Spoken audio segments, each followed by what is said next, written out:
second year that we've done this. Last year we started this camp for students throughout the parish, and we wanted to reach an age group that was still young enough that they would listen and would take some direction and instruction, but yet they were at a point in their life that they're making decisions that's going to affect them and others forever.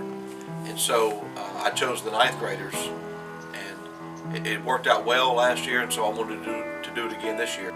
Throughout the day they're going from different stations throughout Campground Walker. We've got a gun safety trailer from the United States Attorney's Office in Shreveport, and it teaches them the significance of handling guns. We've got about a dozen guns, and some of them look real and some of them look fake. The point is, they all should be treated like they're real, and they all should be treated like they're loaded. They actually shoot one of the weapons into a watermelon, and the watermelon explodes, which shows the kids that once that bullet leaves the gun, you can't bring it back.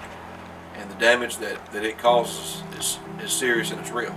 We've got an instructor here from LSU that's teaching them about ATV safety. We've brought our four-wheelers from the sheriff's office, and each student's going to drive one. Grant Parish is very rural, and hunting is very popular, and I want the people to know how to operate them safely so we don't have any accidents or tragedies. We've got an agent from the Alcohol and Tobacco Commission that's teaching the dangers and the effects of getting behind the wheel of a car after you've been drinking or after you're impaired. If it can happen to somebody else, it can happen right here at home. And that's what we want to get across to these kids is it doesn't always have to be in New Orleans or New York City or Los Angeles or on TV. It can happen right here.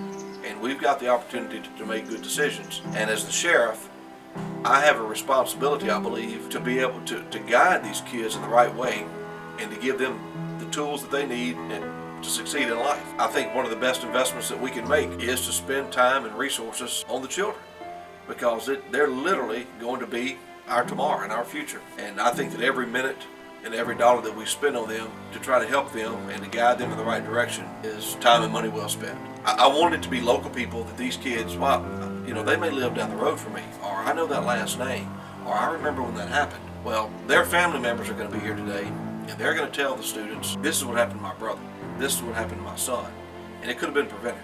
And it could have been prevented. Maybe they would have had a little bit more information, or if they would have thought about what would have happened if I do this. And with every action, there's consequences, and we've all got responsibilities in life, but with every decision we make comes consequences, good or bad. And I want to give them every opportunity that we possibly can to make good decisions.